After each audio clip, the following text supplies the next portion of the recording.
On va vous diffuser une séquence maintenant. Ça se passe dans une tranchée. En face, il y a les Russes. Ce sont des soldats ukrainiens. On est dans la région de Bakhmout. Il y a quelque temps, sur ce plateau, nous avions un expert qui nous disait que les Ukrainiens ont d'abord besoin de munitions, de balles, avant de penser aux chars et aux missiles. Et que parfois, chaque soldat, on consomme plus de 15 kilos par jour pour faire face aux assauts répétés des Russes. Regardez ce que ça donne sur le terrain.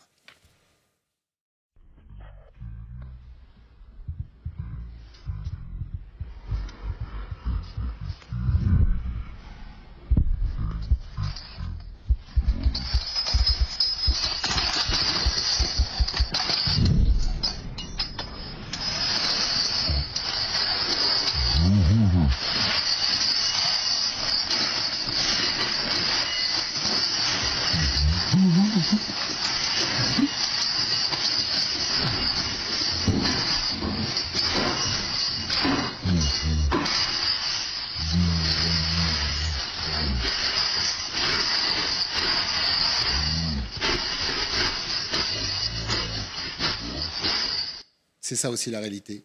Ce sont juste des balles, des munitions, et ça, les Ukrainiens, ils en manquent. Oui, mais il faut se rappeler qu'en France, on n'a plus de filière de production d'armes légères. Donc, en fait, on les achète à l'étranger aujourd'hui. Et on a cette tendance en Occident depuis les années 90, depuis la guerre du Golfe, finalement, à penser que celui qui aura la meilleure technologie gagnera la guerre. Mais c'est oublier qu'en fait, la guerre, c'est ce qu'on voit à l'image. C'est aussi des soldats avec des fusils comme de tout temps. Et pour ça, il faut être capable de produire des choses simples en grande quantité.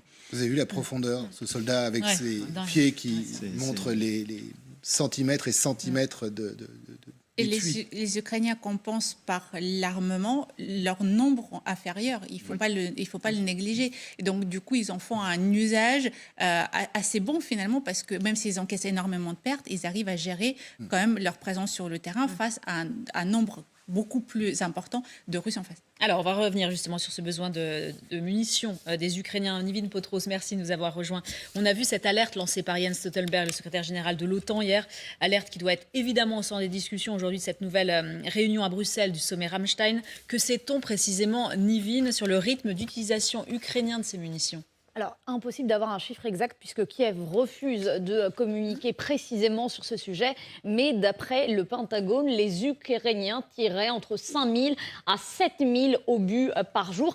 C'est plutôt 6 000 selon une source militaire française. C'est effectivement bien plus que la production occidentale. Les Américains, par exemple, qui sont les premiers fournisseurs d'armes et de munitions à l'Ukraine, avant la guerre, ils produisaient 14 400 obus par mois. D'ici le printemps, il devrait atteindre le chiffre de 20 000. Et l'objectif fixé par Joe Biden, ce serait d'atteindre 40 000, voire 90 000 obus produits d'ici 2025. Mais ces obus, ils ne sont pas forcément destinés à l'Ukraine. Ils vont aussi aller renforcer les stocks américains qui se sont largement amenuisés ces derniers mois. Et même à ce rythme, même avec 90 000 obus produits et envoyés par l'Ukraine par mois, eh bien cela ne suffira pas. Puisque si on compte 5 000 obus par jour, eh bien ça représente 150 000 obus par mois, tandis que la production américaine au printemps, elle devrait atteindre 240 000 obus par an. Il faudrait donc que la production américaine soit multipliée par 10 pour répondre à la demande actuelle de l'Ukraine. Alors évidemment, il n'y a pas que les États-Unis qui livrent des munitions et des armes à l'Ukraine. Il y a également l'Allemagne, la France par exemple, mais là aussi, les quantités, elles sont très faibles. La France, par exemple, via l'entreprise Nexter, produit chaque an un peu plus de 50 000 munitions de gros calibre, tandis que l'Allemagne, c'est l'entreprise Rheinmetall qui produit entre 60 000 à 700 000 pièces par an. Alors les Allemands ont dit qu'ils pourraient porter ce chiffre à 500 000 d'ici quelques années. Mais au-delà du nombre, il y a aussi la compatibilité de ces munitions, puisque jusqu'à présent, les Ukrainiens, ils utilisaient plutôt des armes de production soviétique avec un calibre de 125 mm. Or, les standards de l'OTAN, c'est 155 mm. Cela veut dire que même si les obus arrivent jusqu'à l'Ukraine, jusqu'au front, il va y avoir une question de logistique puisque toutes ces obus ne vont pas forcément se marier avec les armes ukrainiennes. Alors on va voir également avec vous, Nivine, que faute de pouvoir produire, pour le moment les Occidentaux rivalisent d'inventivité, on va dire, pour pouvoir fournir les Ukrainiens. Alors effectivement, on ne le savait pas, mais selon nos confrères du New York Times, les États-Unis, dernièrement, ont puisé dans des stocks secrets d'armement qu'ils possèdent, notamment en Israël, des stocks qui datent des années 70. Ils ont également été puisés dans leurs réserves situées en Corée du Sud. Et puis d'après le chercheur estonien Ivan Kliski, l'OTAN se tournerait désormais vers le Maroc, vers la Jordanie ou vers le Pakistan, qui ne sont pourtant pas des membres de l'Alliance.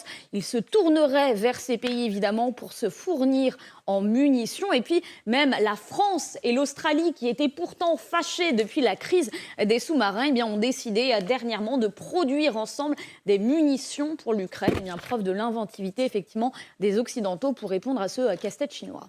Merci beaucoup pour Nivine. toutes ces précisions précieuses, Nivine Potros. Constat édifiant, constat alarmant.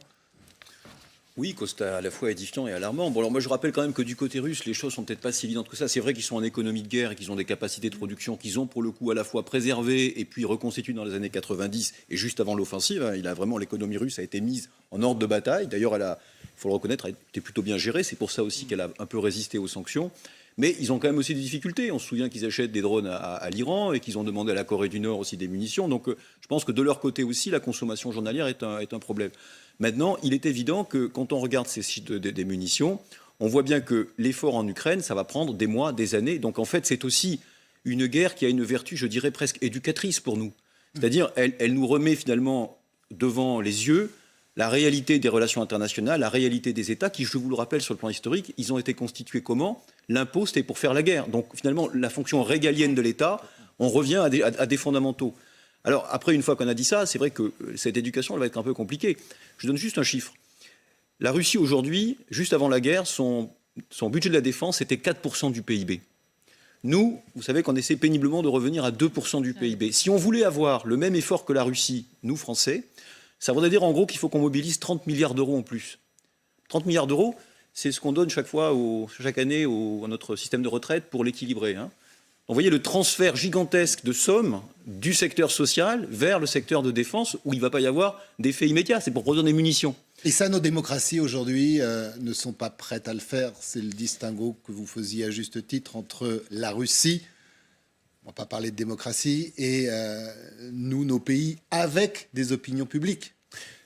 Moi, je pense que ça dépend. Je pense que par exemple du côté Pologne, Balte, etc., ils n'auront pas de difficulté à faire ces transferts. Non. Plus on est éloigné du théâtre ukrainien, moins on sent la menace, plus effectivement le débat va être compliqué à mener. Mais je crois qu'au niveau de tous les pays occidentaux, que ce soit l'Angleterre, la France ou même les États-Unis, parce que les États-Unis doivent aussi reconstituer leur stock, ce débat, il faudra le mener. Et ce débat, il a lieu aujourd'hui à Bruxelles, puisqu'il y a la réunion des ministres de la Défense des pays justement qui soutiennent l'Ukraine. Cette question des munitions, elle est vraiment au cœur de toutes les préoccupations. Le ministre de la Défense ukrainien qui est sur place à Bruxelles, dans son tweet à l'arrivée, a redit oui, les chars, la protection du ciel, mais les munitions.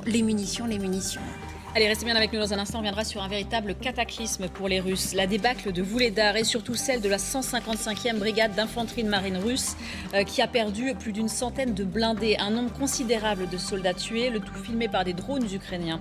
Image incroyable à découvrir dans quelques instants de cette Bérésina pour Moscou. Du côté des ultranationalistes, on demande d'ailleurs des têtes, des procès publics. Mais vous verrez que pour Vladimir Poutine, tout va bien à Vuhledar. Même son cloche pour cette opération spéciale militaire. On en reparle dans un instant. Et pour faire suite à notre discussion du moment, les milices sont-elles les armées de demain face aux difficultés que la guerre en Ukraine a révélées au grand jour, à notre incapacité à soutenir des guerres longues? La question se pose et vous allez le voir, c'est même le chef d'état-major de l'armée de terre française qui nous apporte sa réponse. Il affirme que Wagner est un adversaire redoutable, mais surtout il pense que ce modèle de société militaire privée va se développer à l'avenir avec le risque de remplacer nos armées dans des conflits à venir. À suivre avec nos experts, tous les détails. Votre programme avec Groupe Verlaine. Installation photovoltaïque pour réduire vos factures d'électricité. Groupe Verlaine, connectons nos énergies. J'ai décidé de mener une opération militaire spéciale. Événement sur LCI au cœur de la guerre en Ukraine, avec des images et témoignages inédits. C'est des bombardements qui sont constants. Au plus près des militaires et des civils. On a vu des gens mourir comme ça. Nos envoyés spéciaux sur le terrain racontent ce conflit de l'intérieur. Les premiers journalistes sur place. 365 jours de guerre, 1 an sur le front, c'est demain à 20h50 sur LCI.